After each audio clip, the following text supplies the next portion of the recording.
Hi guys, welcome to my channel. তো আজ আমি বানিয়েছিলাম চিকেন শিক কাবাব বাচ্চা পাটির সাথে। আমি হলাম বাচ্চা পাটির লিডার। তো ফার্স্টলি চিকেনটাকে ম্যারিনেট করে নিতে হবে।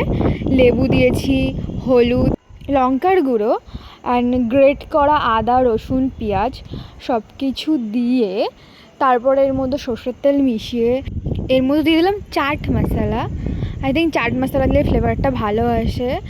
তারপরে ম্যারিনেট করে নিলাম, ভালো করে ম্যারিনেট করে কিছুক্ষণ রেখে লাস্টে দিয়েছিলাম পুদিনা, ধনেপাতা, লেবুর যে চাটনিটা সেটা একটু ভালো করে দিয়ে আবার মাখিয়ে নিলাম। তো তারপরে আমি তোমাকে ঘুরে ঘুরে দেখাচ্ছিলাম আমাদের বাচ্চা পাটির গ্যাং ঠ্যাং, আমাকে বেশি দেখিয়েছে ওরা। তারপরে লাস্টে শিকের মধ্যে সব চিকেনগুলোকে ভালো করে রেডি করলাম। এই দেখো আমি এগুলো সব রেডি করছিলাম বসে বসে। তো প্রায় রেডি করা কমপ্লিট হয়ে গেছিলো। এদিকে দেখে নাও, আমার একটা ভাই জলজিরা খাচ্ছিলো লুকিয়ে লুকিয়ে। তারপরে আমি উনুনটা জ্বালিয়ে নিলাম বানানোর জন্য, শিক কাবাব করার জন্য। এ দেখো রেডি হয়ে গেছে সব। এরপরে আমরা এগুলোকে উনুনের মধ্যে দেবো ভালো করে ফ্রাই হওয়ার জন্য।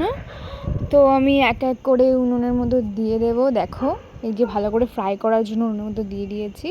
তো এটাকে ভালো করে ফ্রাই করতে হবে, নাহলে কেমন কাঁচা গন্ধটা থাকবে। এই জন্য আস্তে আস্তে ভালো করে ফ্রাই করে নিয়েছিলাম আমরা। আমি কিন্তু ফার্স্ট টাইম বানিয়েছিলাম, এটাকে কখনও বানাইনি। সো প্রফেশনাল তো হয়নি, তো আমাদের মতোই হয়েছে। আমরা যে বাচ্চাটা খেতে ভালোবাসি হলেই হলো। তো আমরা ভালো করে এগুলোকে ফ্রাই করে নিয়ে তারপরে প্লেটের মধ্যে সার্ভ করে নিচ্ছিলাম। দেখো সবগুলোকে সার্ভ করে নিয়েছি। তো দেখে তো ইয়াম্মি লাগছে, ভীষণ টেস্টি হয়েছিল।